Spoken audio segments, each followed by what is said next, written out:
first day. Okay. Dito po tayo ngayon sa ating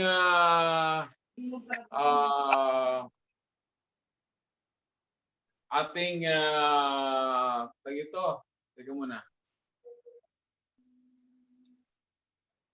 Dito po tayo sa ating first day discipleship training. Ang ating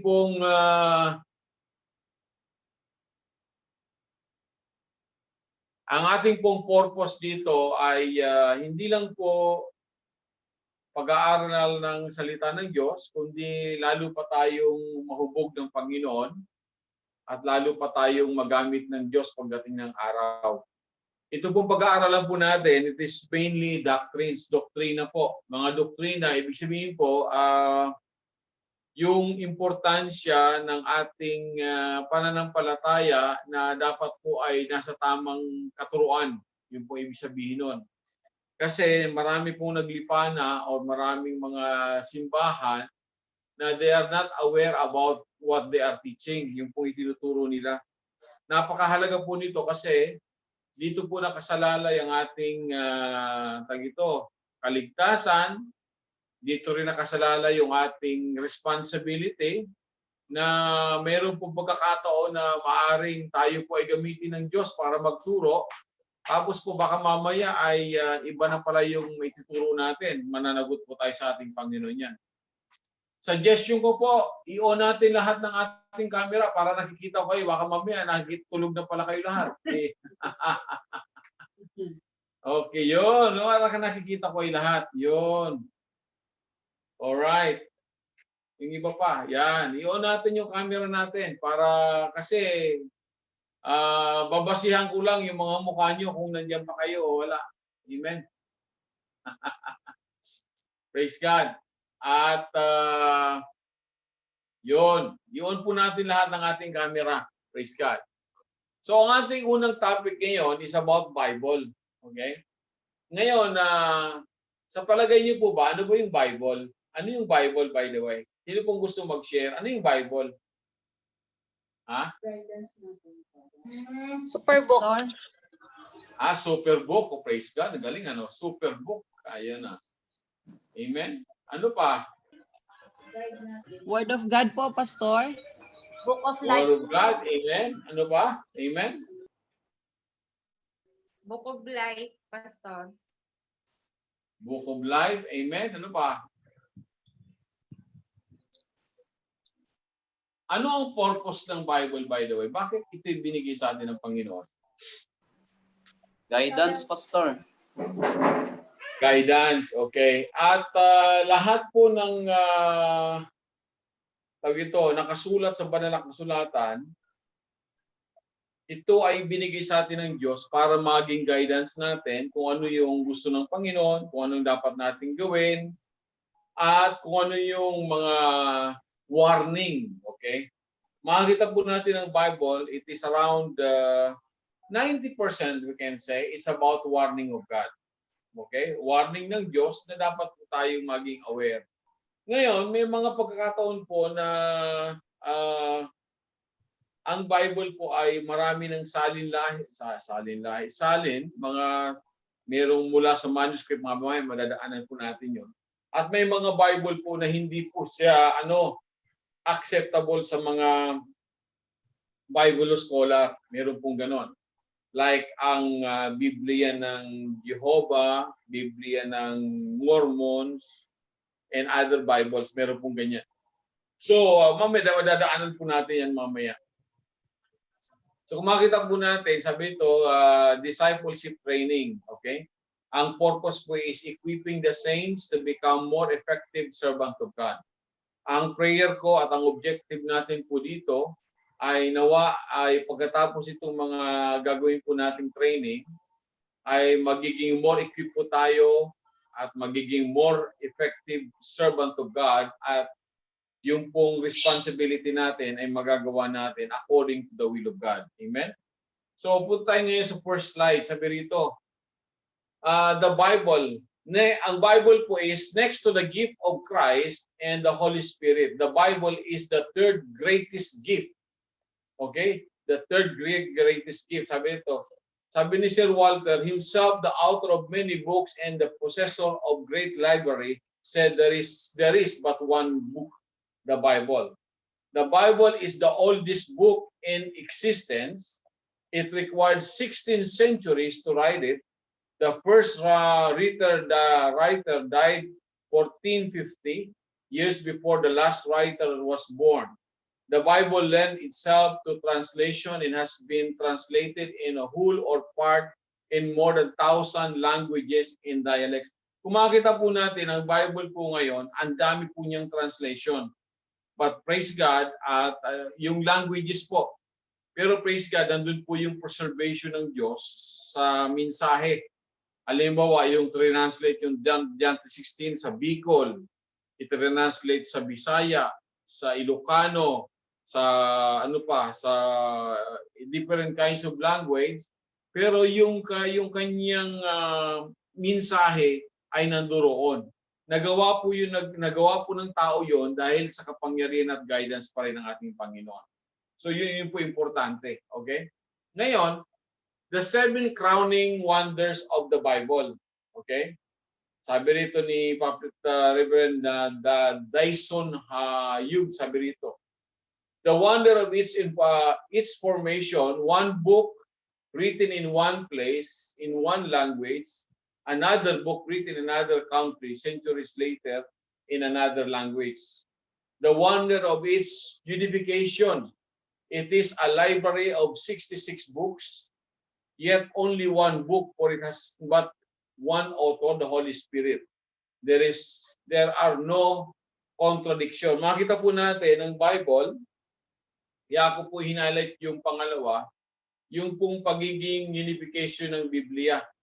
Sabi po rito, 66 books, yet one book. Masa ka makitang isang libro, pero 66 books. Okay? And ang author po ay walang iba kundi ang Holy Spirit.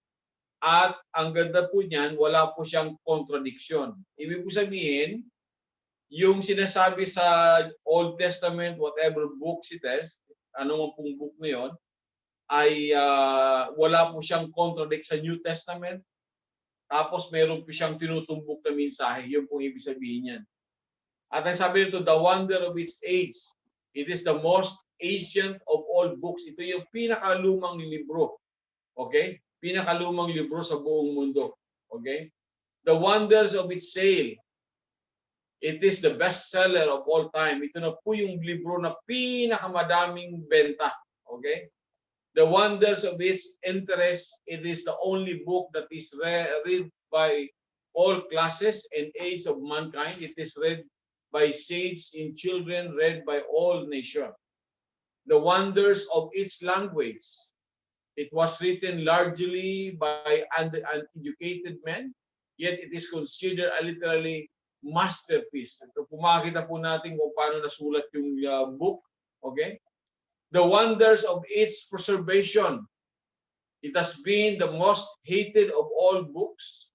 Time and kings and government have sought to burn, abolish it, yet God has preserved it for us today, and it can be found in almost every home. Ito pong history na yan na gustong i-abolish at sinunog ang mga Biblia nung time po yan ni Hitler.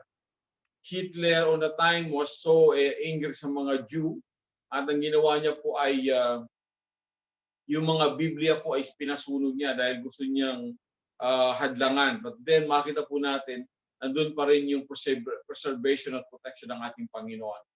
Okay?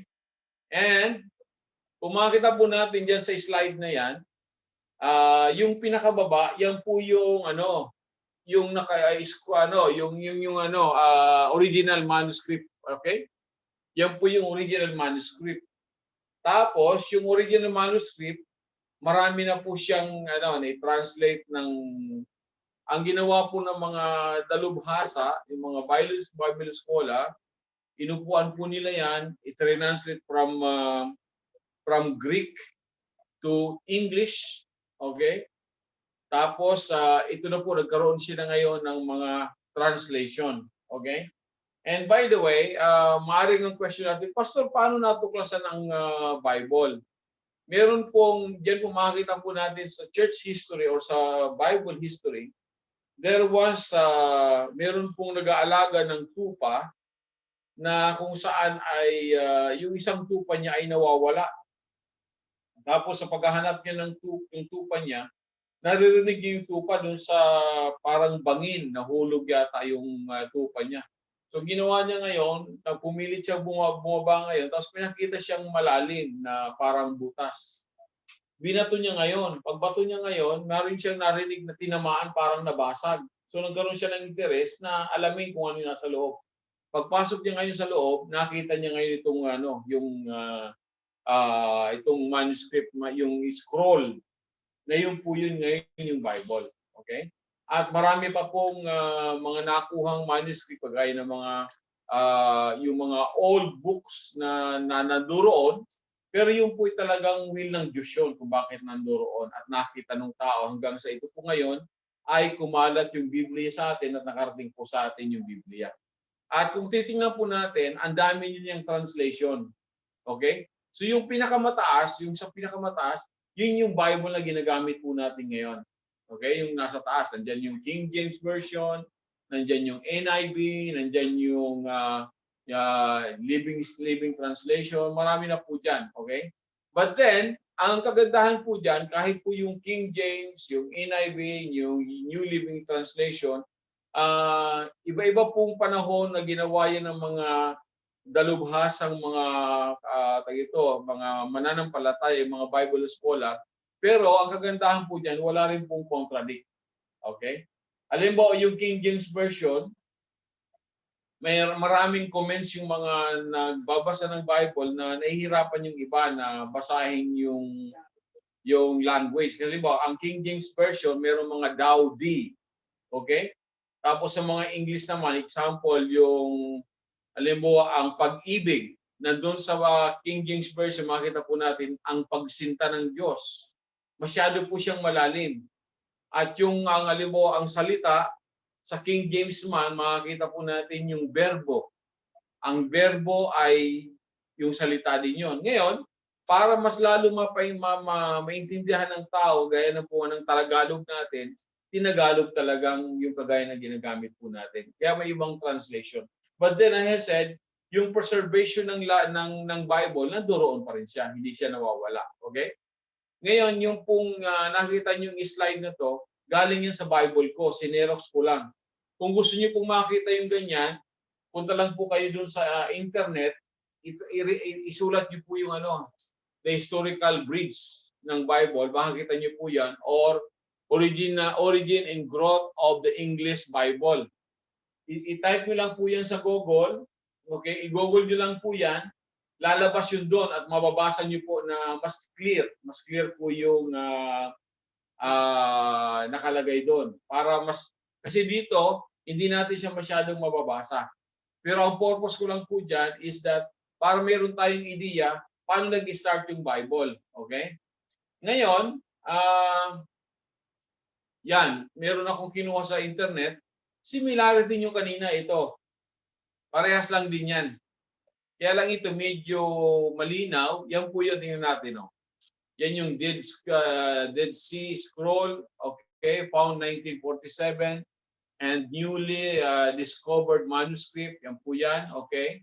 Tapos napunta sa NIV. Tapos early copies, original manuscript. Tapos marami na po siyang translation. Okay. At makikita po natin merong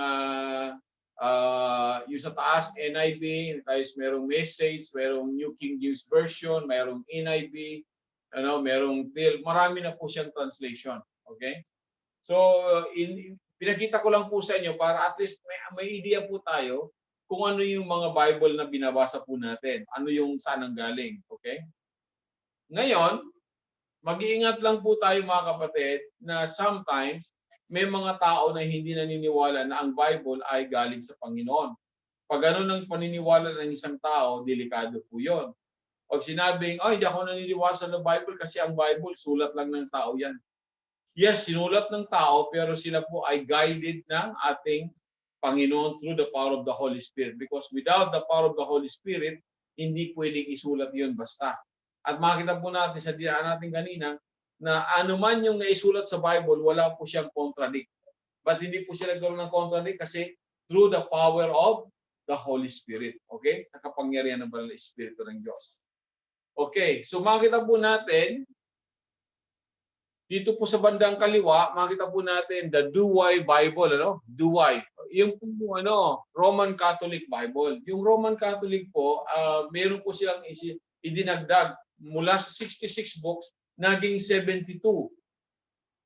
Okay? Ngayon yung Douay po yon, nandun po yung dagdag, which is ang mga Bible scholar po ay hindi po tinatanggap yon. Okay? Pero ang Roman Catholic po, meron pong ginagamit silang ang mabuting balita. Yung mabuting balita po, okay naman yung translation niya. Okay? Tama naman po yung translation niya. Kaya lang ang problema sa Douay Bible, meron po siyang dagdag na 6 books, kaya po naging 72. Okay? Nandun po mababasa po natin yung Makabebe. Okay? Nandun po yun sa Douay Bible, sa Roman Catholic Bible. Okay? But then, ang importante po dun sa Roman Catholic Bible, mag-focus lang po tayo dun sa yung 66 books.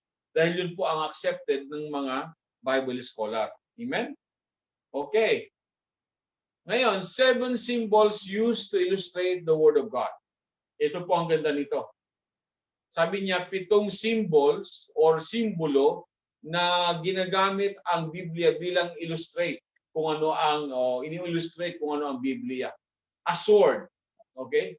Ang saya po ng Hebrew chapter 4 verse 12, for the word of God is quick and powerful and sharper than any two-edged sword, piercing even the dividing asunder of soul and spirit. Ano po sinakikita rito? Na ang salita daw po ng Diyos ay matalim na parang double-edged sword. Ano ibig sabihin nun? Ang ibig sabihin ng salita ng Diyos na yung parang espada. Okay, ang espada, kaliwat kanan ang talim nun. Itaas mo makakasugat, ibaba mo makakasugat. Ibig sabihin ng salita ng Diyos, kahit na anong tigas ng puso ng tao, okay, pag narinig niya ang salita ng Diyos, kaya siyang i-penetrate nito. Nakuha ba? Yun ang ibig sabihin ng a sword. Ngayon, ang salita daw ng Diyos ay inahalimbawa din sa hammer. Ano yung hammer? Okay, ito yung pamukpok. Okay? Yung hammer, yung martilyo. The Bible is powerful and breaks the resistance of the hearer. Jeremiah chapter 23 verse 29. Sabi nito, is not my word, said the Lord, like a hammer that breaketh the rock in pieces? Ibig po sabihin, kahit anong tigas ng tao, okay? Kahit anong tigas ng tao, pag narinig niya ang salita ng Diyos, makaya siyang basagin ito. Ibig sabihin, kahit na matigas ang puso mo, pag narinig mo ang salita ng Diyos, lalambot ka, mababasag ka. Okay, pangatlo, ang salita daw po ng Diyos ay inahalimbawa sa seeds. Ano yung seeds? Punla or yung pananim. Okay? The Bible is a living word generating the hearer. Sabi po ng 1 Peter chapter 1 verse 23.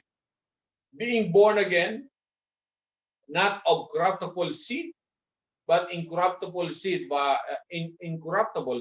the word of God, which liveth and abideth forever. Kung makita po natin, nagkaroon po tayo ng changes. Bakit? May nagtanim ng salita ng Diyos sa puso natin. Yung salita ng Diyos na naitanim sa atin, tumubo. Nung tumubo ito na, nakita yung isang mananampalataya. Yun po yun. Okay? Pang-apat, ang salita daw po ng Diyos ay nahalimbawa sa mirror. Ano po yung mirror? Salamin. Ang salita ng Diyos, pag binabasa po natin, lalo nating nakikita yung sarili natin. Sabi dito, the Bible is a faithful word, revealing the individual to himself. James chapter 1, verse 20 to 25, sabi nito, liken the Bible to a mirror in which the sinner or saint look and sees a true reflection of himself as portrayed by the Lord himself. Habang binabasa po natin ang Biblia, nagre-reflect po yan sa atin, nakikita natin ang sarili natin. Okay? Parang wala po pinagkaiba yan. Tumayo ka sa salamin, makikita mo yung mukha mo. Ganyan din po ang salita ng Diyos. Kaya napakahalaga po yung patuloy na pagbabasa ng salita ng Diyos. Yung patuloy na pag-aate ng gawain para tayo po ay lalong mag-grow spiritual. Yung po ang ibig sabihin niya. Okay, panglima, ang Bible daw po ay inahalin tulad sa apoy. Bakit po?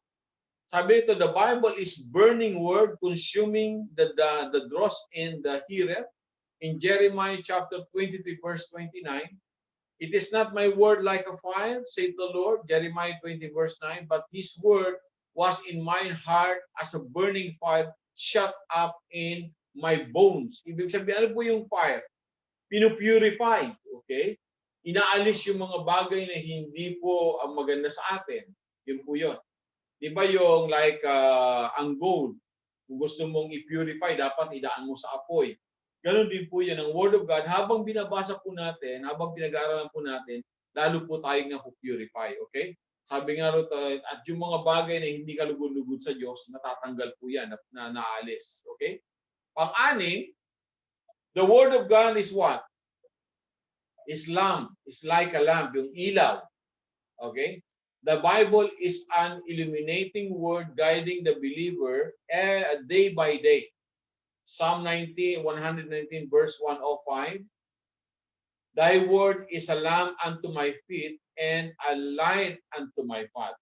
Okay? Kaya po yung makita po natin, kung ma-observe po natin, habang nagbabasa tayo ng Biblia, habang nag-aaral po tayo ng salita ng Diyos, lalo po tayong na-enlighten, lalo po tayong naliliwanagan. Okay? Kasi ang salita ng Diyos is like a lamp. Okay? Maalala po natin, nung tayo po ay wala sa Panginoon, we are in the darkness. Nandun po tayo sa loob ng kuweba. Madilim. Kasi wala yung salita ng Diyos sa atin. Nung nakilala natin si Kristo, nagkaroon po tayo ng lamp, which is the Word of God, at yung salita ng Diyos ngayon, ay habang tumatagal na tayo nagiging sa Panginoon, ay lalo po tayong naliliwanagan. That is because of the Word of God. Pang-pito po, the Word of God is like what? Inahantulad po sa pagkain. Yung pagkain. Sabi ko, natanong ko nga po nung nakaraan ilang beses tayo kumakain sa isang araw? Okay? Ilang beses tayo kumakain sa isang araw? Sino po gustong mag-share? Ilang beses tayo kumakain? 4, Pastor. Uy, 4 lang? 4. Almusal. 6, 7, Pastor. 6, 7? 3 to 7. siguro mga abot po siguro ng mga hindi lang siguro mga 8 siguro kasama na yung merienda diyan. Okay? So, ang salita ng Diyos, sabi nga ng Panginoon, hindi daw tayo nabubuhay sa tinapay lamang, kundi ba sa bawat salita ng Diyos. Ngayon, sabi nito, the Bible is nourishing food. Okay? Feeding the souls, providing meat and drink. Makita po natin, no? Kung tayo po ay kumakain dahil gusto nating hindi magugutom at maprotektahan ng kalusugan natin, ganoon din yung salita ng Diyos. Kailangan i-absorb natin, kainin din natin para lalo tayong lumakas spiritual. 1 Peter chapter 2 verse 2, sabi ito, as a newborn babies desire the sincere milk of the word that ye may grow thereby. See also Hebrews chapter 5 verse 12 to 14, 1 Corinthians 3:2. Sabi ito, I have feed you with milk and not meat. Sabi nga ni Paul. And also Romans chapter 10 verse 7. So then faith cometh by hearing, and hearing by the word of God. The word of God convict, breaks, generate, reveals, consume, illuminate, and nourish an individual. Ito na po yung 7 kanina, yung 7 illustration ng salita ng Diyos. Kaya po itong pinag-aaralan po natin, yung pagtitiyaga po natin sa pag-aati ng ating Bible study, napakahalaga po niyan. Kung makita po natin, nag-start po tayo sa book of Matthew. After that, tumawid po tayo sa book of John. Natapos po natin yung book of John at dahil po nating natutunan. After nung book of John, tumawid po tayo sa book of Acts. Nung natapos po natin yung book of Acts, ang dami nating natutunan. Ngayon, nandito na po tayo sa Book of Romans. At makita po natin yung mga natutunan po natin, palaki ng palaki, padami ng padami. At yung mga bagay na hindi natin alam, ito nakita po natin ngayon. Ganyan po ang salita ng Diyos. Okay? So what we need only is to absorb the Word of God. I-absorb po natin at ilagay po natin sa puso't isipan natin at ipapractice po natin. Yun ang importante dyan. Okay? Ngayon, 7 reasons for preaching the Word of God. Meron daw 7 rason kung bakit kailangan nating ipangaral ang salita ng Diyos. Okay? In Mark chapter 2 verse 2 said, the Lord Jesus Christ himself said, Jesus faced the multitude and made a tremendous decision. It was to preach the Word of God. Sabi rito, we are saints to preach not a new church, but Christ as He is revealed in the Bible. We insist on preaching the Bible because it is endured for time in eternity. Tanong ko po, tayo ba ay gustong matuto sa salita ng Diyos para magtayo ng religion o para mangaral ng salita ng Diyos? Di ba natututo tayo para mangaral? Amen. Para ma-share natin yung salita ng Diyos sa mga tao hindi pa nakakilala sa ating Panginoon. Yun po ang objective natin. Kaya po sabi rito, we are saints to preach not a new church, hindi para magtatag ng bagong simbahan, but Christ as He is revealed in the Bible. Yung Kristong natutunan po natin kung sino sa buhay natin, yun din ang sinishare natin sa iba. Okay? In Isaiah chapter 40 verse 8, the grass withered, the flowers faded, but the word of God shall stand forever. Makita po natin ganyan po ang mystery ng salita ng Diyos.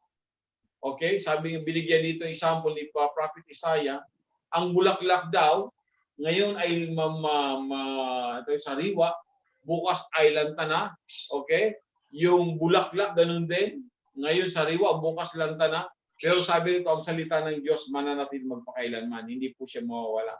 Kaya makita po natin ngayon, 2020 na, ang Word of God ay powerful pa rin at patuloy na lumalagana pa rin sa buong mundo. Okay? At kahit po itong pandemic na nangyari ngayon, ang dami pong mga tao na hindi nakakarinig ng salita ng Diyos, ngayon po ay nakakarinig na ng salita ng Diyos. Amen? Verse 1. Yung 1 po, one of the reason kung bakit kailangan po nating mangaral ng salita ng Diyos. Conviction of sin comes through the preaching of the Word of God. Agree po ba tayo ron? Magkakaroon ba ng conviction ng tao kung hindi ka mangangaral ng salita ng Diyos? Hindi. Dalhin po natin sa sarili natin. Paano tayo nagkaroon ng conviction na manumbalik sa Panginoon? Dahil may nangaral po sa atin. Dahil may nag-share sa atin ng salita ng Diyos. In Acts chapter 2 verse 40 to 37, sabi nito ni Peter, sabi rito, na kung saan ay kinote niya yung Old Testament, okay? Na ipinangangaral niya yung salita ng Diyos. Sa Acts chapter 2 verse 40 to 37. Okay? Ngayon, sa pangalawa, faith comes by hearing the Word of God. Okay? Nagkaroon ba tayo ng pananampalataya by accident o may nag-share sa atin ng salita ng Diyos? May nangaral po sa atin, kaya tayo nagkaroon ng pananampalataya. Sabi ng Romans chapter 10 verse 17, so then faith comes by hearing and hearing the Word of God. By the way, para magkaroon po tayo ng participation, magbabasa po tayo ng verse. Sino po bang gustong magbukas ng Romans chapter 10 verse 17? Okay? Si Brother Larry, pakibasa Brad. Romans 10 verse 10 to 17.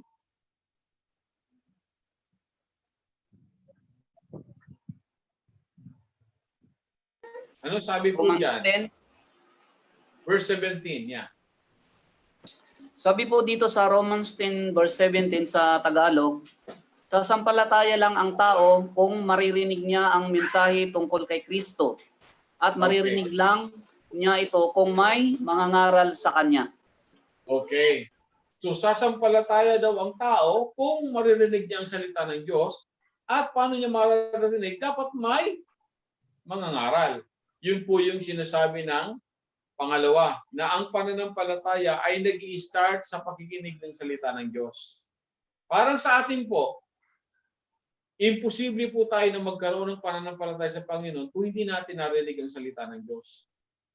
So kaya po, importante talaga na ikaw at ako dapat patuloy na mangangaral ng salita ng Diyos. Okay? Pangatlo, ang salita ng Diyos dahil kailangan ipangaral dahil bakit? Cleansing comes from the Word of God. Yung paglilinis. Hindi po ito yung pagpapaligo, hindi ito yung paghugas ng kamay. Ito po yung paglilinis spiritual. Sino po bang gustong bumasa ng 2 Corinthians 7:1? Ito na po, nakalagay na po dito. Ang sabi ron?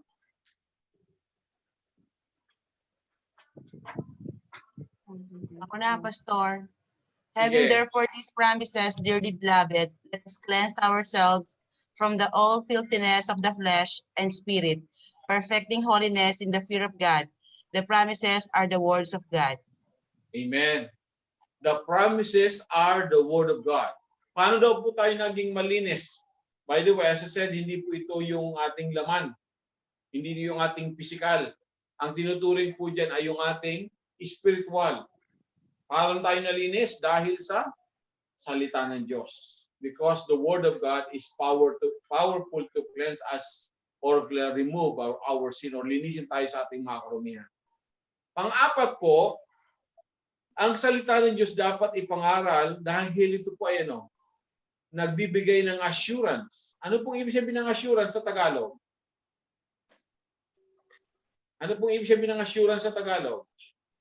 Kasiguraduhan. Okay, po ba yan? kasiguraduhan. Okay, kasiguraduhan. Assurance comes from the Word of God. Sino po gusto magbasa ng 1 John 5:13? Ako na po, Pastor. Pastor. Sige po. These things have I written unto you that believe on the name of the Son of God, that yet may know ye have eternal life. So anong assurance dito sa mga pinag-verse binasa natin ngayon, Brother Mon? Ano yung assurance na makikita natin dito? Eternal life po. Buhay na walang hanggan. Amen. Amen. Eternal life. Ang sino man daw manampalataya sa ating Panginoon Jesucristo ay 100% meron tayong buhay na walang hanggan. Assured po yun. Assurance po yun. At sa Bible po, maraming pong assurance patungkol sa ating kaligtasan. Sa Book of John, sa Romans chapter 8, if you remember, last week, pinag-aralan po natin, di ba? Yung assurance of salvation sa Romans chapter 8 na ang sinumang nakailog, wala nang hindi na pwedeng mawala sa ating Panginoon. So yun yung apat. So tingnan po natin. Panglima, ang salita ng Diyos ay kailangan pa natin patuloy na ipangaral kasi nagbibigay ito ng comfort. Okay? Nagbibigay ito ng comfort sa mga tao. Ano po yung comfort sa Tagalog? Mga alin? Ano pa? Ano ba? Yung Kaaliwan. Ayun nga, kaaliwan. kaaliwan, okay. So ano sinasabi ng 1 Thessalonians chapter 4 verse 12?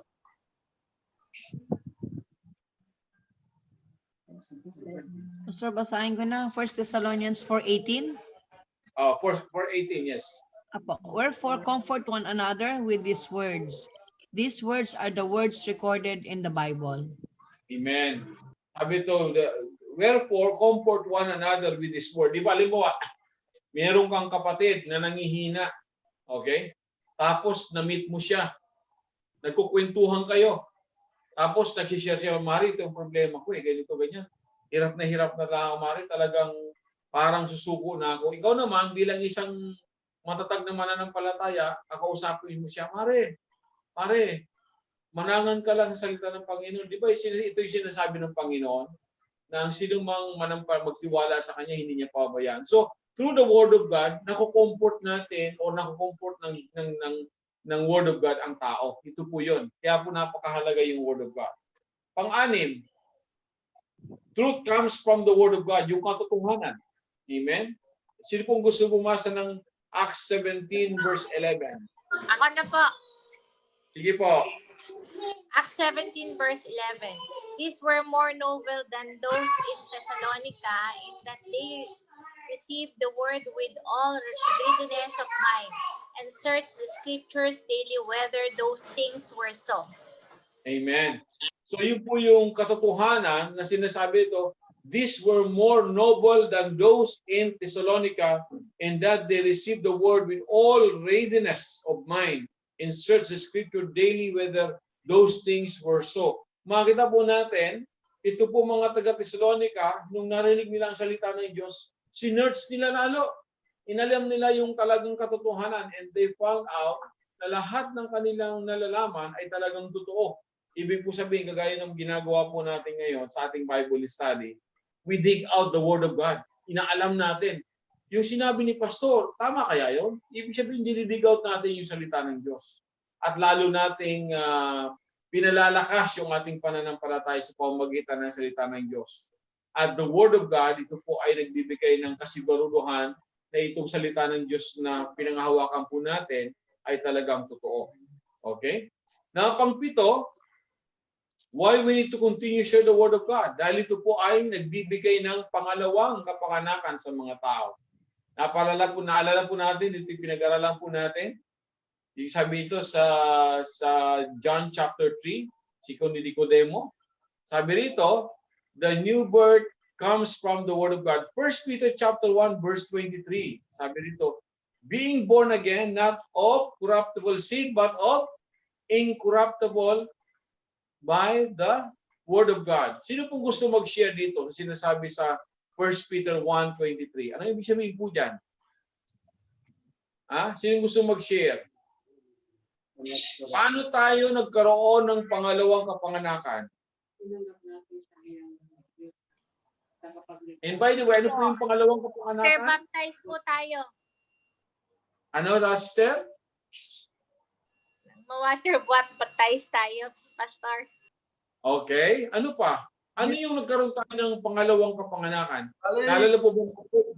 Pastor, ano po natin? Kaya pinagpakinoong Yeso Cristo as accept Him as a Savior. Amen? Ano pa? Pastor, nung ano po kasi, yung di pa tayo nababorn again, patay po yung ano natin, spirit. Then, nung Amen. nakilala po natin ang Panginoon Jesus at nanampalataya tayo, nabuhay po yung ano natin, spirit. At kailanman, Amen. hindi na yun corruptible, sabi. Amen. Tama yung sinasabi ni Balmont. Maalala po natin na ang cause ng pagkamatay ng espiritu nung si Adan at Eve nagkasala. Naalala po natin yon? Anong sabi ng Panginoon kay Adan at Eve? Kainin nyo lahat ng gusto nyo kainin dito sa paradise. Yung mga prutas, lahat na nandoon. Sabi niya, huwag nyo lang kakainin itong prutas na nakakaalam ng mabuti at masama.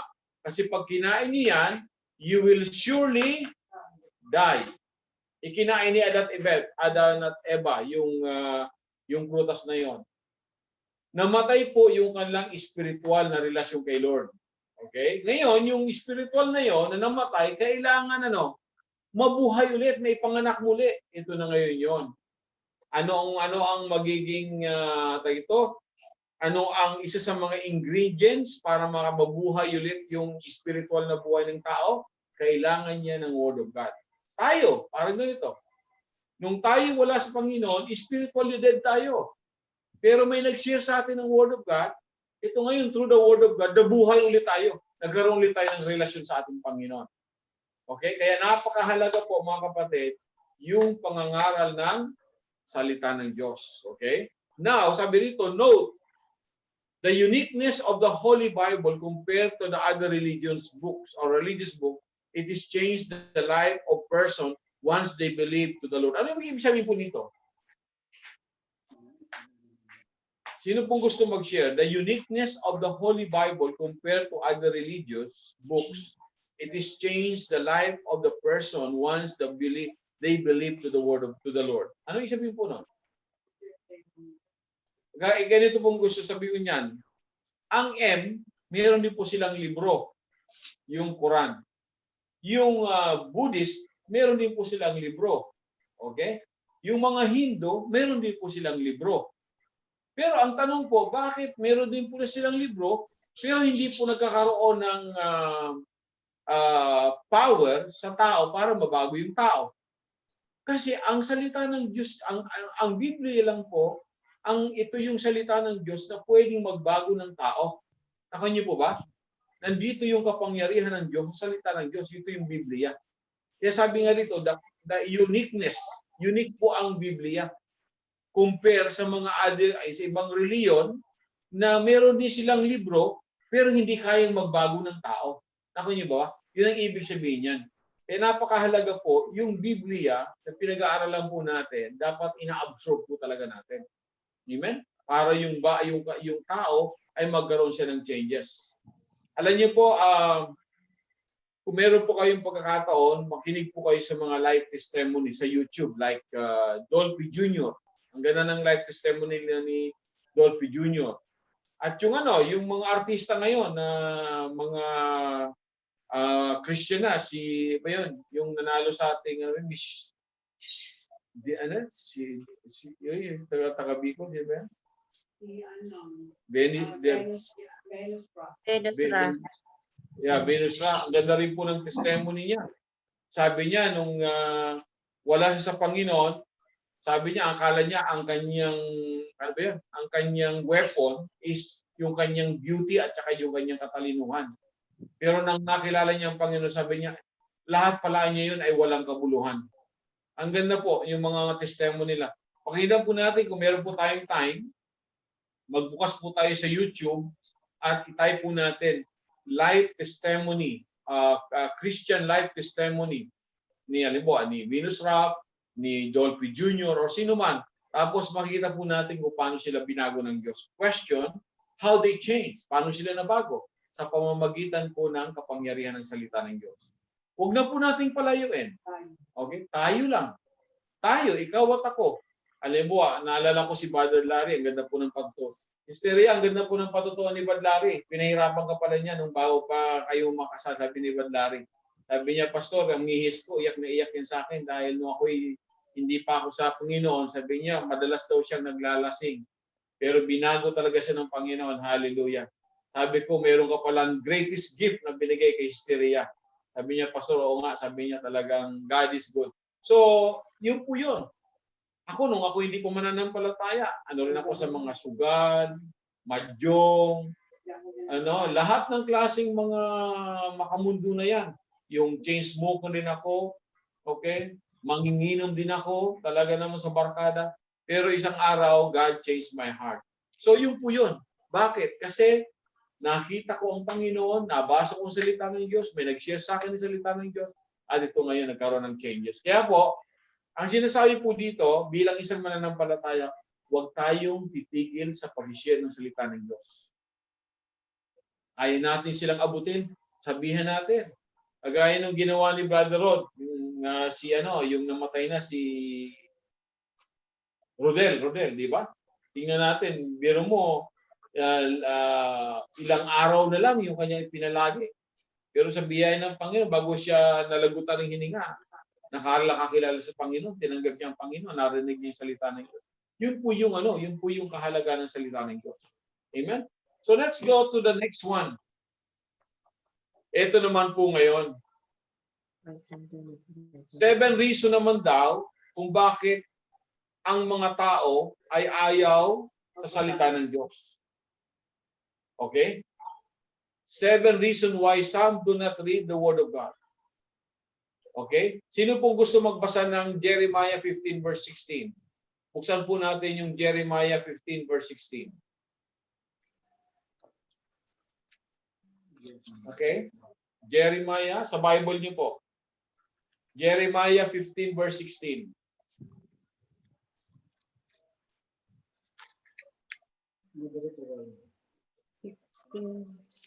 Sige po.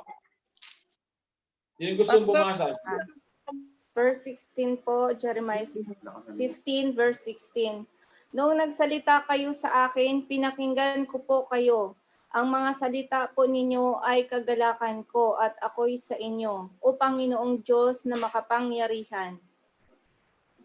Amen. So yung ano yan, sinasabi niya nung nangusap ang Panginoon na nakinig siya. Ngayon, dito po sinasabi rito na makita po natin na maraming tao na ayaw sa salita ng Diyos.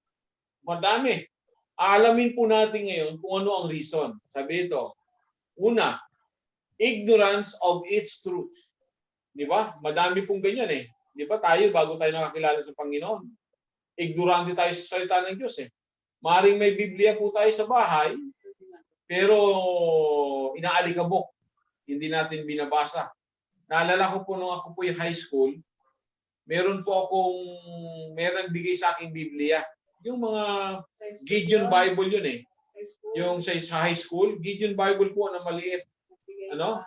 May mga missionary nagbibigay. Kinuha ko naman yung Bible. Nandito palagi sa bulsa ko. Okay? Kulay-pula yun eh, Gideon Bible. Alam niyo po, napudpud na. Dahil araw-araw nasa bulsa ko pero hindi ko naman binabasa. At masakit po niyan, yung ibang kasama ko, ginagawa pang pambalot ng marijuana. Okay? Bakit po? Kasi ignorant of the truth. Sabi ito, ignorant of its formation and the information available. Hindi po kasi natin alam yung nilalaman ng Biblia kaya hindi natin binabasa ang salita ng Diyos. Okay? Pangalawa, already eaten, feeding on ashes.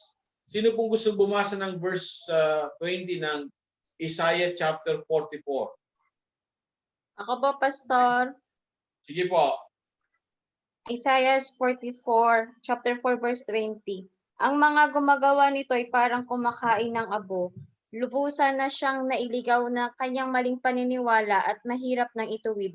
At hindi siya Okay. papayag na ang ribultong hawak niya ay hindi mga Diyos. Okay. So yung po mga tao na yun ay para daw kumakain ng abo. Okay?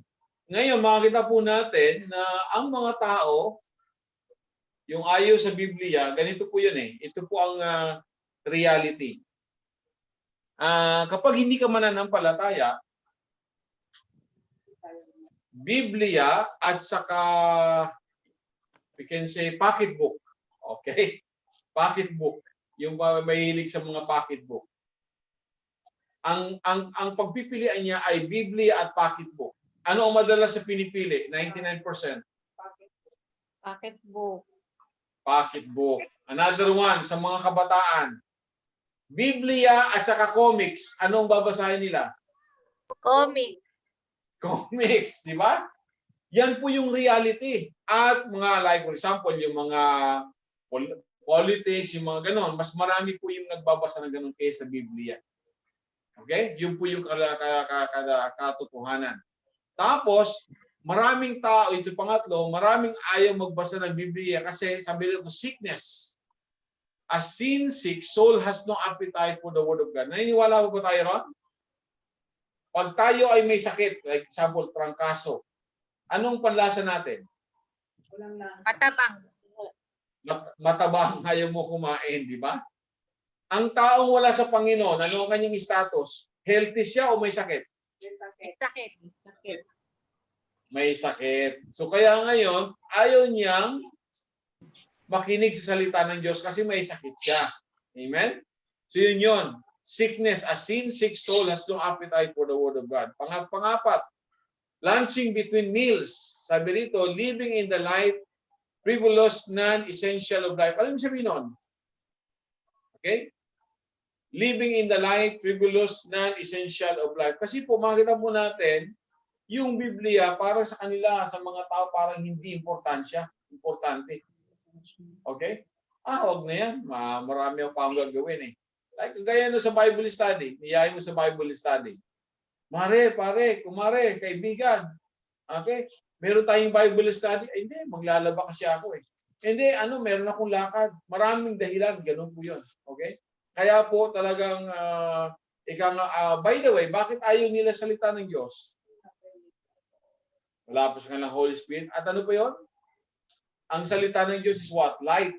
At ano po yung taong wala sa Panginoon? Anong illustration natin doon kapag wala ka kay Lord? Siya yan, Vampira.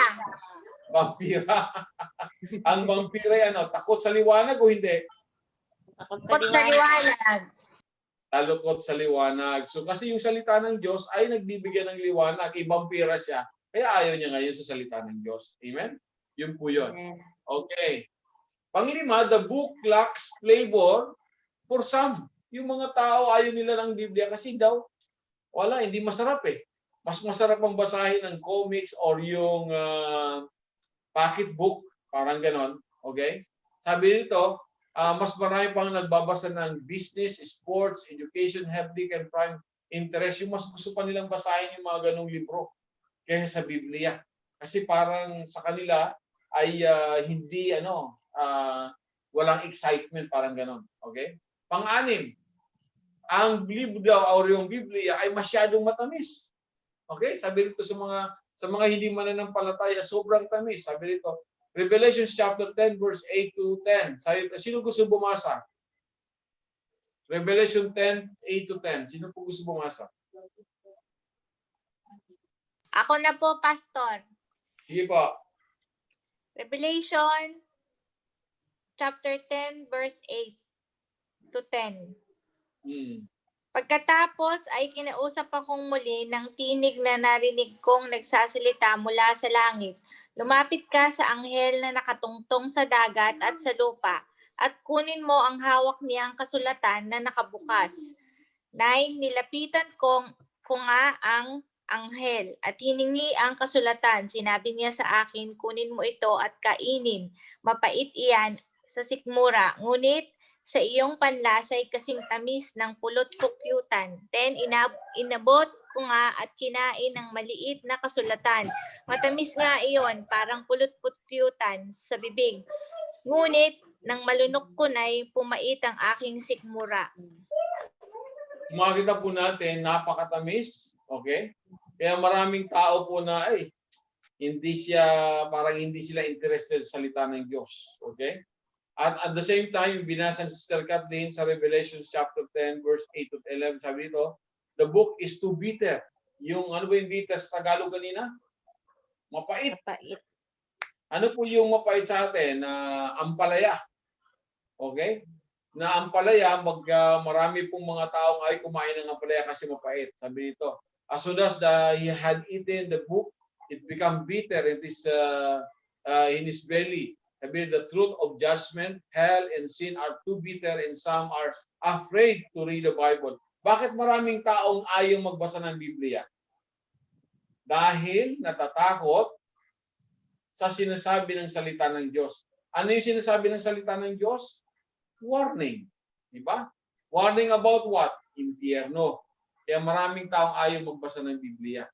Kaya sabi dito, the truth of judgment, hell, and sin are too bitter and some are afraid to read the Bible. Sabi nito, let us say with Jeremiah in 15 verse 16. Sabi nito, thy words were found and I did eat them, and thy word was unto me the joy and rejoicing of mine heart. Ito po'y sa atin. Tayo po ngayon dahil tayo ay natagpuan natin ng salita ng Diyos, okay? Tapos ito'y kinain natin, ibig sabihin, inabsorb po natin. Ano ngayon ang nangyari? Natagpuan natin, kinain natin ng salita ng Diyos. Ano po ang nararamdaman natin ngayon? Overjoy, yung tuwang-tuwa po tayo. Na talaga pong matagal na. Meron yung sabi niya hindi ko niya alam pasto dati na ang Biblia sa amin, inaalikabok lang, hindi ko pinapansin. Pero niya, praise God, nung nakilala ko ang Panginoon at binasa ko ang salita ng Diyos, sabi niya, hindi ko na talaga tinigilan. Alam niyo, meron kami dito kasamahan sa Alcor. Siya po ay, ina-admit niya lang po, si Brother Julius, kilala yun ni Bandari, kasama namin sa Bible study. Si Julius, taga Amwans. Okay?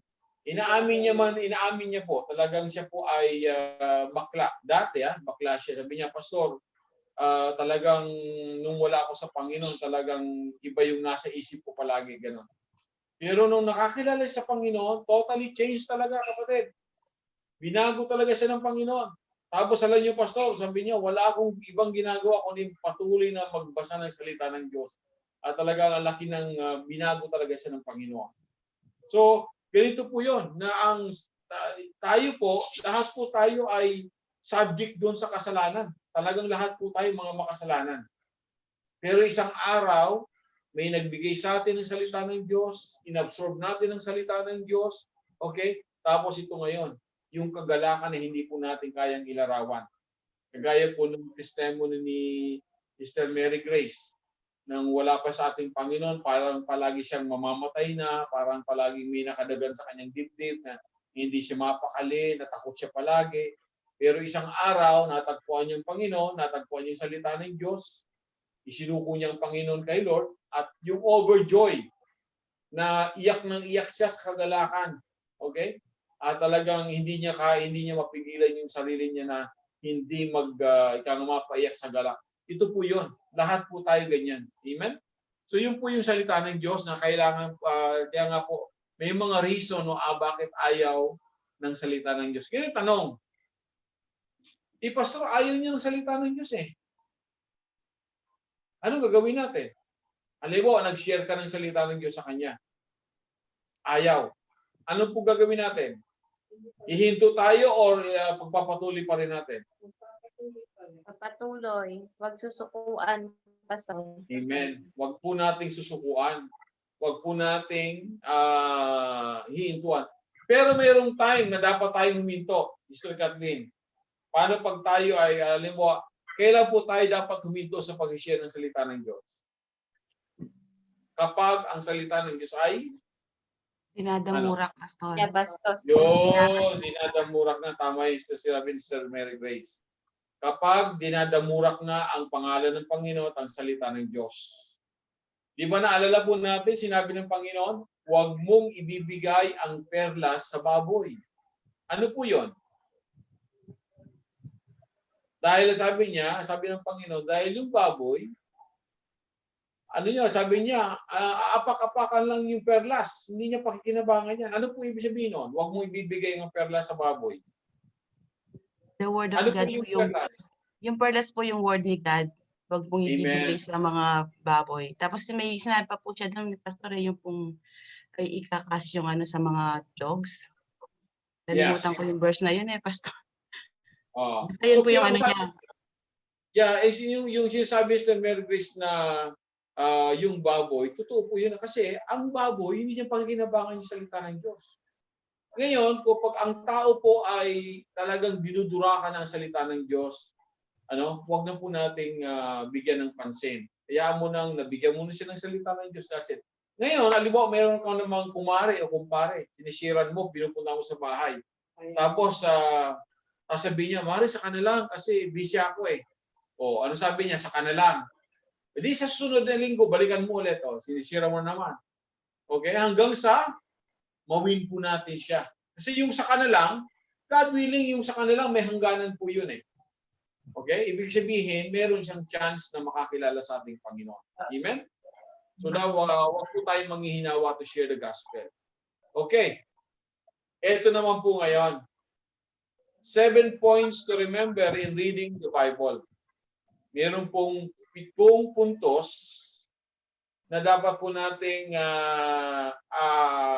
i-memorize patungkol po sa pagbabasa ng Biblia. Okay? Tandaan po natin kung paano tayo lalong lalago. Reading it lovingly. Ano yung sabihin po read it lovingly?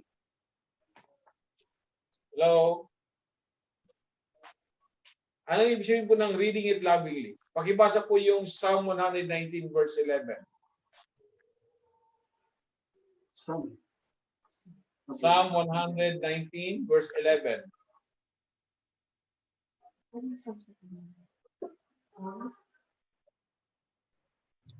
Pastor, awit ba yun sa Awit, Pastor. Awit po. Awit sa Tagalog.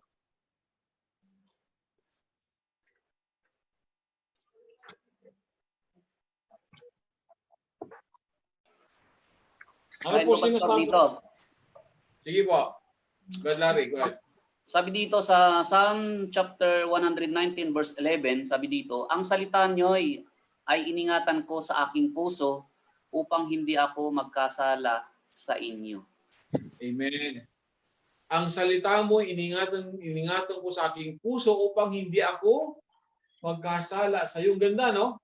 So dapat daw po ay babasahin din natin ito ng may pagmamahal kasi through reading na may pagmamahal, iniingatan tayo ng Diyos dahil salita ng Panginoon. Amen? Dapat po ganon. Hindi po yung parang ang pagbabasa po natin ay parang lang yung ang tawag nito. Basta lang mabasa po natin. Hindi po ganyan. Amen? And pangalawa, read it reverently. The Bible is the Word of God and Almighty Savior and Judge. Amen? Basahin daw po natin ito ng mayroong paggalang. Amen? Dahil ito po ay ang salita ng Diyos, ang Bible ay salita ng Diyos at ito po ang magsisilbing judge sa atin pagdating ng araw. Okay?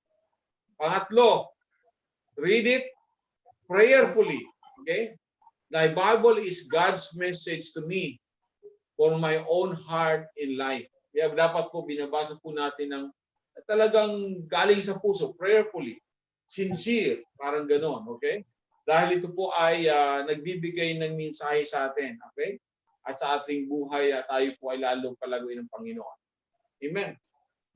Read it meditatively. Ano po meditatively? Pag binasa po natin, dapat po mini-meditate natin. Hayaan natin ang Diyos mangusap sa atin.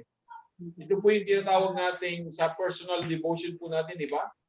Meron tayong devotion. Habang nagbinasa po natin ang salita ng Diyos, iniintindi po natin yung binasa po natin at inaayaan natin na kausapin tayo ng salita ng Diyos. Ganun po yun. Kasi ang salita ng Diyos ay buhay. Let the Word of God become rema in our life. Maging buhay na salita sa ating katawan, sa ating buhay. Ito yun. Read it meditatively. Be like Isaac of old and meditate on the Word of God. Sabi dito. Tapos, read it systematically. Anong ibig sabihin po ng read it systematically? Hindi pa talon-talon, Pastor, yung pagbabasa. Amen. Nung hindi pa ako mananampalataya, alam mo, meron ako, kunin mo yung Bible ko. Illustration po ganito eh. Sorry may medyo malayo. Okay, ito na. Nung hindi pa ako mananampalataya, hahawakan ko yung Bible ko, ilalagay ko yung daliri ko sa gitna o sa gilid, kung saan yung tamaan ng daliri ko, bubuksan ko ngayon, dito ko magbabasa. Okay, nakuha mo? Nakuha niyo po ba? Tapos magbabasa ako ng ilang verse, mapapagod kagad ako, tapos isasarado ko. Tapos maaaring magbabasa ako next month ulit. Tapos medyo nalulungkot ako o may problema ako, kunin ko ulit ang Biblia. Ngayon ilalagay ko ulit yung daliri ko. Kung saan tamaan ng kuko ko yung page ng Biblia ko, doon ulit ako magbabasa. Ang galing Hindi po yan dapat ganon, kapatid. Ang pagbabasa po ng isipin, read it systematically, dapat po ay like example, by the way mga kapatid ang advice ko po, kung tayo po ay medyo bago pa sa pananampalataya, hindi po advisable na basahin po natin yung Genesis. Mag-start tayo ng Genesis. Kasi sabi natin ni Pastor, read it systematically. Start ako sa book of Genesis kasi yun ang unang libro di ba? Ngayon mga kapatid, bago makarating sa New Testament, baka putoy ng book natin, di pa natin natatapos yung buong Biblia. Okay? Lalo't ang Biblia po ay talagang ang Diablo ayaw niyang basahin yung Biblia. Kaya po, ang advisable sa mga bagong mananampalataya, mag-start po tayo sa Book of John. Tandaan po natin. Di ba? Mayroong Matthew, Mark, Luke, John. Di ba? Book of John. Ngayon, pinaka the best po, mag-start tayo sa Book of John.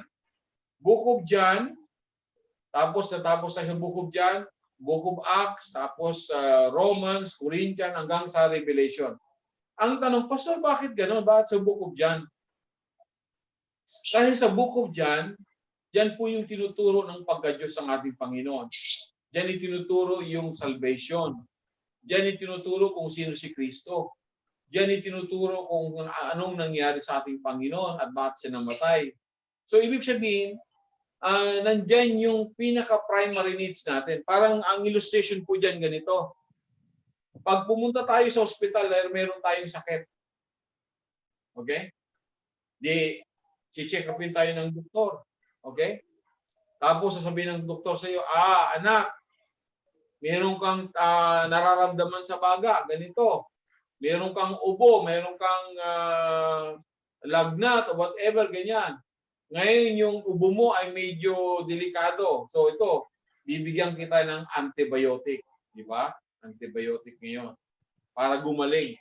So yung antibiotic na yon, yun ang inumin natin para gumaling tayo. Ngayon, spiritually, mayroon tayong sakit. Okay? Ngayon, yung gamot na yon, yung antibiotic na yon, diyan natin makikita sa Book of John. Okay? Sa Book of John. Kaya ngayon, pag nakita po natin yung Book of John, binasa po natin, okay? Chapter 1. Halimbawa, binasa mo yung chapter 1. Lagyan po natin ng tanda. Natapos ka sa chapter 1. Bukas chapter 2 ulit. Chapter 3, chapter 4, ganun. Yun po yung sinasabing read it systematically hanggang makarating po tayo sa Revelation. Amen? Ngayon, pag natapos na po natin ng Revelation, punta po tayo sa Book of Matthew, Mark, Luke. Pag natapos na po tayo doon, punta po tayo minsan sa Old Testament. Kasi po ang Old Testament, it is a shadow of the New Testament. Okay? Yan po yun ang ibig sabihin niya. Okay? Sabi ito, read it, read right through the Bible, not just selected portion. Panganib, read it resolutely. Sabi ito, I will obey which my Father teach me from this book. Ibig sabihin, kung ano ang tinuturo ng salita ng Diyos, dapat po ay tanggapin po natin. Amen? Mga kapatid, ito po ang reality, mga kapatid. Ilang taon tayong sakop ng Kastila? Sino po nakakaalam? 500. 700. Ang haba naman, 700. Sino pa hinga? Sino pa? 400 ba? 600 po yata, Pastor.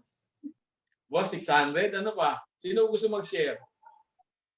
400. 800. Sirit na, Pastor, sirit. Yan ang gusto ko sa inyo. Lahat tayo, meron tayong meron tayong mga tagito, insight ang tawag niyan, insight. Pero ang alam ko po, sa side ko, 400 years tayong sinakop ng Kastila. Okay? Sa 400 years na yon, although sakop po tayo ng Kastila, pero they never teach us about the Bible. Okay? Yun po ang katotohanan. Ngayon, sabi nga dito, nung tayo'y wala pa kay Lord, hindi natin alam ang Biblia, kung ano lang yung tinuro sa atin ng mga magulang, mga lolo natin, na pag-practicing ng ating pananampalataya na hindi naman pala ayon sa Biblia. Marami pong ganon.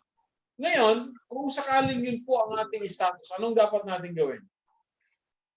Di kasi, Pastor, yun ang nahagistan ko eh. Yun ang tinuro ng lola ko, yun ang tinuro ng nanay ko eh. No, kapatid. Kung hindi po sinasabi ng Biblia, kahit sino po ang kahit sino po nagturo niya, dapat po nating tanggapin. Naalala niyo po ba yung sinabi ng Galatians chapter 1? Ha? Ano po yung sinasabi ng Galatians chapter 1? Pastor, ano Tagalog nun? Galatia. Galatia. Chapter 1, verse 8 to 9. Pastor, ito po sabi sa Galatians 1:8-9. Datapwat kahimat kami o isang anghel na mula sa langit ang mangaral sa inyo ng anumang ebanghelyo na iba sa aming ipinangaral sa inyo ay matakwil. 9. Ayon sa aming sinabi ng una, ay muling gayon ang aking sinasabi ngayon. Kung ang sino man ay mangaral sa inyo ng anumang ebanghelyo na iba kaysa inyong tinanggap, ay matakwil.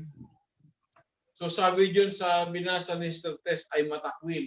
Dito sa translation ko, babasahin ko po. Ngunit maging kami o isang anghel mula sa langit, ang mangaral ng ebanghelyong naiiba sa aming ipinangaral sa inyo, sumpain siya magpakailanman. Sumpain ha. Sabi, inulit-ulit sa verse 9. Gaya ng nasabi na namin ngayon din at inuulit ko ngayon, sabi niya rito, kung may nangangaral sa inyo ng ebanghilyong naiba sa inyong tinanggap na, bayaan siyang sumpain magpakailanman. Ibig po sabihin, kapag mayroong tao na anuman yung na-absorb natin, na naituro sa atin, whatever it is, na hindi ayon sa salita ng Diyos, huwag natin itong bigyan ng pansin. Bagos dito tayo magdepende sa salita ng Diyos. Yan ang ibig sabihin niyan. Okay? Read it resolutely. I will obey that which my Father teach me from His book. Kung ano yung tinuturo ng Biblia, yun po ang ating susundin. Okay? Kung ano man yung practice po natin. Halimbawa, ano po yung mga practices natin na hindi po kalugod-lugod sa Panginoon? Name it. Sino po gusto mag-share? Na matagal po nating pinapractice. Ano mo? Example lang. Pag-rosaryo, Pastor, mga nobena, pagtano sa Yun. mga Diyos-Diyosan. Okay. Yung pagro-rosaryo, nobena, yung mga pagsamba sa mga Diyos-Diyosan, ano pa? Yan sa Pampanga, usong-uso yung sinakulo. O yung mga penitensya. Okay? Sa Bulacan naman, yung mga, yung pagoda ba yun? Yung pagoda, yung sinasakay sa bangka. Yung mga pabasa. Okay? Sa Bicol naman, usong-uso naman, yung Piña Francia. Oo, Piña Francia. At alam niyo po mga kapatid, ang alam ko noon, alam ko sa Pilipinas lang yan. Hindi pala. Sa ibang bansa, talagang talamak din. Basta yung mga nasakop ng Spain, ng bansang Espanyol na time, ganun din po ang kanilang mga practices. Puro po mga, yung mga, paganism. Ngayon, imagine that, for 400 years, yun ang ginagawa ng mga tao. Kaya po yung mga lola at mga lolo natin, yung mga ninunuan po natin, sad to say, hindi rin po nila alam yung Biblia. Okay? Kaya ngayon, ang nangyari, itinuro sa atin kung ano man yung nasa isipan nila, kung ano man yung nakita nila. But then, sabi nga dito, na kung ano man yung sinasabi ng salita ng Diyos, dapat doon po tayo mag-focus. Halimbawa, ako isang deboto sa mga sinakulo. Abay, huwag na ako dapat magsisinakulo. Okay? Kung tayo po ay may mga rosaryo dyan, mga kapatid, ilagay na natin sa basurahan yung mga rosaryo na kasi hindi po yan kalugod-lugod sa Panginoon. Yung mga ribulto, yung mga yung mga memorized prayer, yung mga Latin words, ganyan, maraming ganyan eh. Okay? So ano man sa madaling sabi po, kung ano ang sinasabi ng Biblia, doon lang po tayo mag-stick. Okay? Walang labis, walang kulang. Okay. Pang-pito. Read it daily. Ang ganda nito, Not just on Sunday, but every day of your life, read it portion. Okay? Ano ibig po sabihin yan? Araw-araw po, nabanggit po natin kanina, tanong ko kanina, kung ilang beses tayo kumakain sa isang araw, tayo po natin 4, mayroong 5, mayroong 6, mayroong 7, mayroong 8, biro mo yun.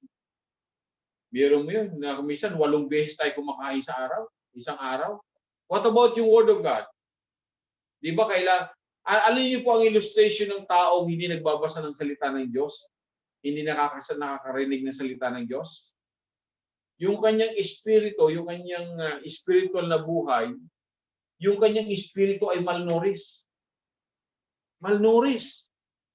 Kasi hindi siya nakakakain ng salita ng Diyos. So paano siya tataba? Paano siya lalakas? Kailangan po natin ng pakainin ng salita ng Diyos. Paano yun? Yung ginagawa po nating Bible study. Okay? Pero pa yung Bible study natin, dapat araw-araw babasahin po natin ng Bible. Okay, ngayon itinuro ko na po sa inyo kung ano ang yung systematically po na pagbabasa. Mag-start po tayo sa Book of John. Kung meron tayong Bible at meron po tayong marker, yung page marker, yung tinabas na karton o may nabibili po niyan eh. Minsan meron pang maliit na tela. Okay? Halimbawa, binasa mo chapter 1. Tapos sa chapter 2 ka na. Tapos medyo napagod ka na sa pagbabasa. Lagyan po natin ng marka yun. Okay? Tapos bukas, balik ka ulit doon. Okay, buksan mo ulit. O, dito lang ako sa chapter 2. Pagkatapos ng chapter 2, lagyan mo ulit ng marka. Okay, bukas na naman. Chapter 3 naman. Ganun po yun. Okay? Huwag na po nating natatandaan. Kasi araw-araw, habang nakakabasa po tayo ng salita ng Diyos, lalo po tayo lumalakas spiritual. Okay? So yun po yun. Okay? Narinig po natin yung exegesis at saka yung homiletics. Okay? May mga, sa mga Bible school po, yan po yung mga terminology. Okay? Exegesis, Pastor, ano yung exegesis ibig sabihin? Ang exegesis po, sabi ito, exegesis is the critical explanation or interpretation of a text, especially of the scripture of the Bible. Ibig sabihin, yung exegesis po, ito yung mga ini-interpret natin, yung Biblia, according to the Word of God. Ngayon, sa pag-interpret po ng Biblia, sometimes you need yung po mga concordance or you sometimes kailangan po natin ng mga komentary.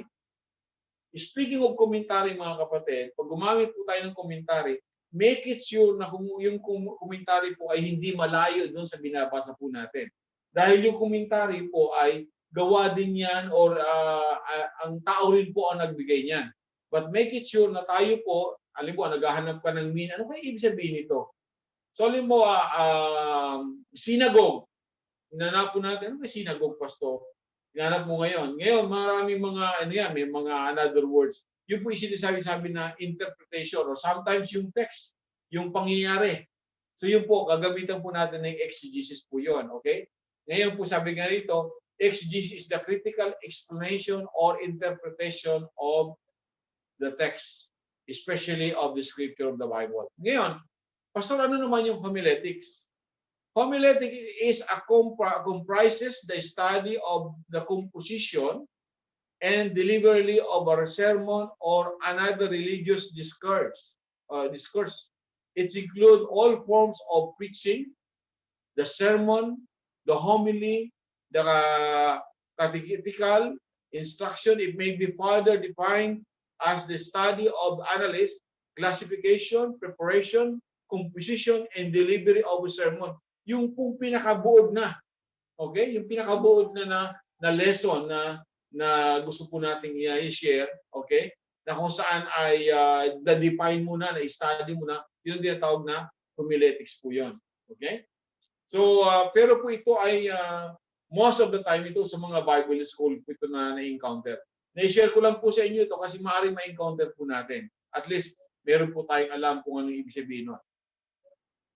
Wow! Conclusion na po tayo. Hallelujah. Praise God. Okay? Sabi nito, make the Bible our constant guide and companion of our life. The Bible is the Word of God. It is worthy of being believed. Breathe a prayer for the Holy Spirit to help us to understand the sacred pages.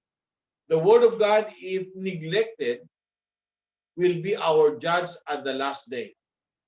Saan po makita natin yon? John chapter 12, verse 47 to 48. Babasahin ko muna sa English, tapos babasahin po natin sa Tagalog mamaya.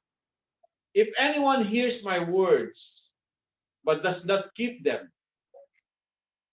I do not judge that person. For I did not come to judge the world, but to save the world. There is a judge for the one who rejects me and does not accept my words. The very words I have spoken will condemn them at the last day. Sino po gusto mo bumasa sa Tagalog, mga kapatid?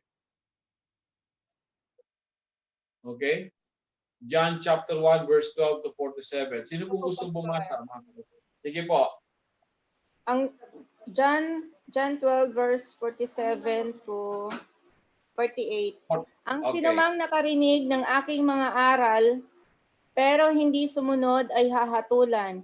Ngunit hindi ako ang hahatol sa kanya sapagkat hindi ako naparito sa mundo para hatulan ang mga tao kundi iligtas sila.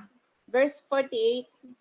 May ibang hahatol sa ayaw tumanggap sa akin at sa aking mga aral. Ang mga salitang ipinangaral ko ang hahatol sa kanila sa huling araw. Okay. Sino pong gusto mag-share at mag-expound dito sa verse na to? Sino po gustong mag-share sa chapter 12 verse 47 to 48 about the Bible? Anong ibig sabihin po niyan sa inyo? Ano ang purpose kung bakit si Kristo yung nagkatawang tao? I-judge tayo o iligtas tayo? Save us. To save us. Okay. Ang sabi ng ating Panginoon, ang sino man daw nakarinig ng kanyang mga salita, ngunit hindi naman niya sinunod ang salita niya. Hindi siya nakinig, hindi niya sinunod ang salita ng Panginoon, hindi raw niya hahatulan. Bakit? Kasi si Kristo, nagkatawang tao, hindi para tayo hatulan, kundi para tayo ay iligtas. Okay? Yun po yung ibig sabihin niyan. Ngayon, ano ang sabi ng verse 48? Sino ang hahatol sa mga tao pagdating ng araw?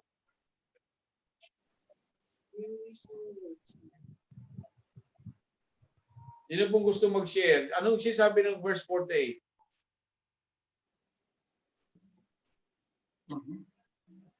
Ha? Sino ang hahatol sa mga tao? Hello? Ang hatol pastor yata rito si ano eh. Si ano kalaban ni Jesus? Tama ba ba? Hindi. Tingnan natin yung verse 48. Anong pagkakabasa po natin sa verse 48? Teka mo. Kunin natin yung Pastor, yung pong mismong salita ng Diyos ang hahatol sa kanila, yung salita na hindi nila tinanggap. Amen. Ibig sabihin mga kapatid, itong Biblia mismo pinag-aaral natin, ito ang gagamitin ng Diyos para panghatol sa mga tao. Nakuha niyo ba? Yun yung verse 48. Sabi nito, may isang hatol sa ayaw mang tumanggap sa akin mga salita. Di ba? Nakuha niyo ba? Mayroon daw hatol sa mga tao ayaw tumanggap sa aking mga salita. Ang salita ko mismo, sabi nito ng ating Panginoon, ang salita ko mismo ang hatol sa kanila sa huling araw. Yun. Yung salita mismo, itong Biblia mismo, ang ihahatol ng Diyos sa mga tao. Ngayon, kaya kung titingnan po natin, ano ang naalala po natin yung Matthew chapter 24 verse 14? Sino po nakaalala ng Matthew 24 verse 14?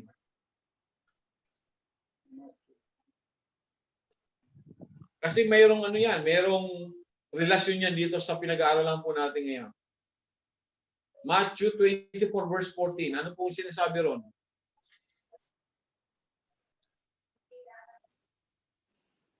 Ha? Sabi ko, Pastor. Sige. Sorry to. Chapter 24:14.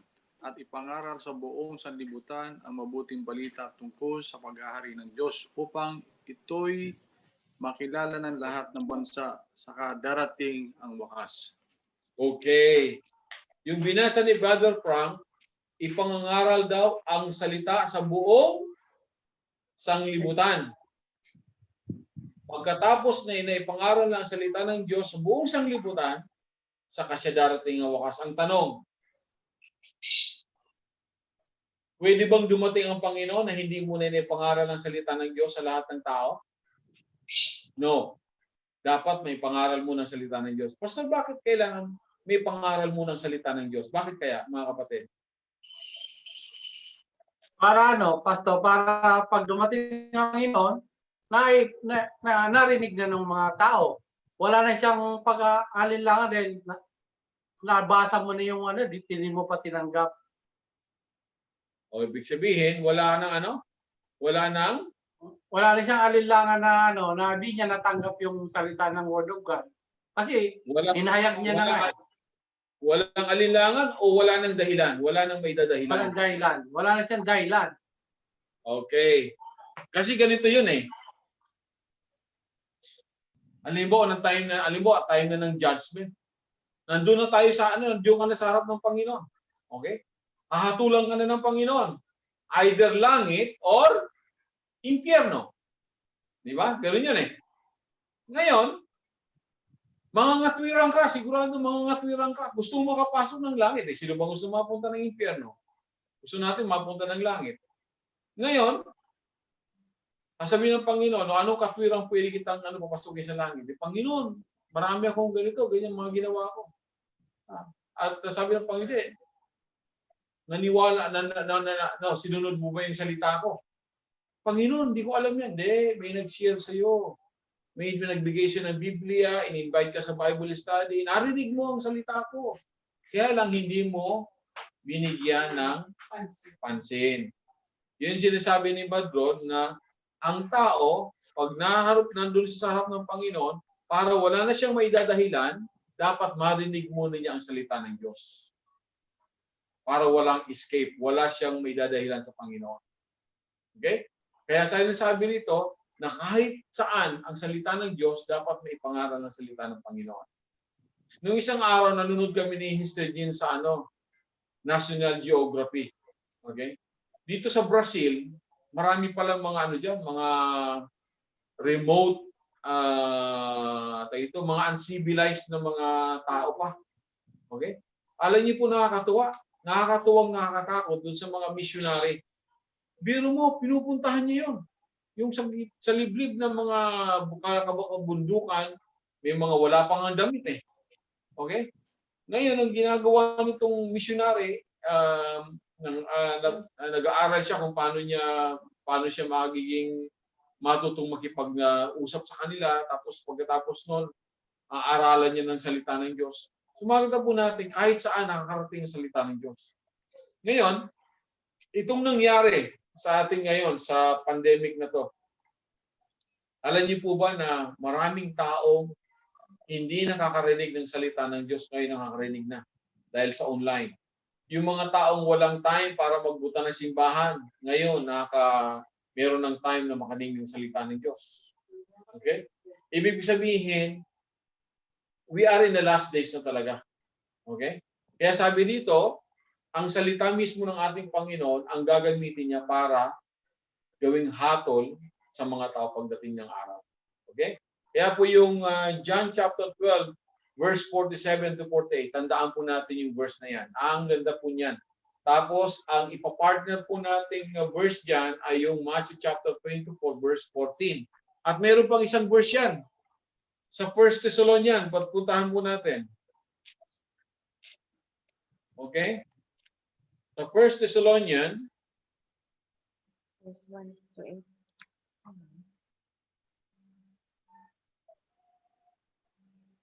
2 Thessalonians chapter 1 verse 8 pala. Okay? 2 Thessalonians chapter 1 verse 8. Sino pong gustong bumasa?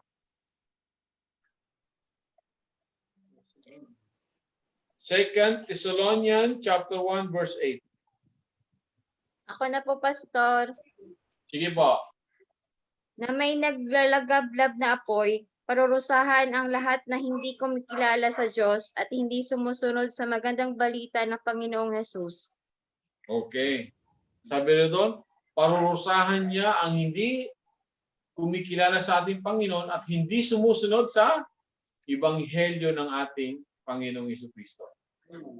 Kaya po, napakahalaga nitong verse na to at saka yung Matthew chapter 24 verse 14. Ngayon, yung po yung sinasabi ng Bible. Okay? Ngayon, wow, tapos na po tayo. Praise God. So, bago tayo mag-end, ano po ngayon ang natutunan natin patungkol po sa Bible? Sino pong gusto mag-share? Okay? Ang salita ng Diyos, ang Biblia ay ano? It is a Word of God. Okay? Tapos, mga kapatid, mag-iingat po tayo sa paggamit po ng mga, sometimes meron pong experience. Dito po nangyari sa Qatar, Pastor Palman po, ang ginawa po niya, ang pag-search niya po ay sa internet palagi. Okay?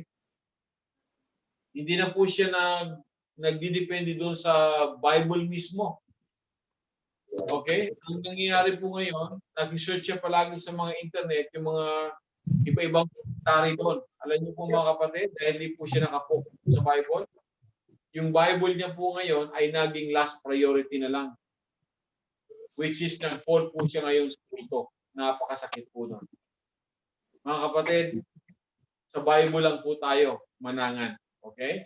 At kung sakali po kailangan po natin ng komentary, make sure yung komentary po natin ay tama. Halimbawa yung Matthew Henry, maganda po yan. Matthew Henry commentary. Okay? Tapos, basahin po natin, doon tayo mag-focus sa Bible. Okay?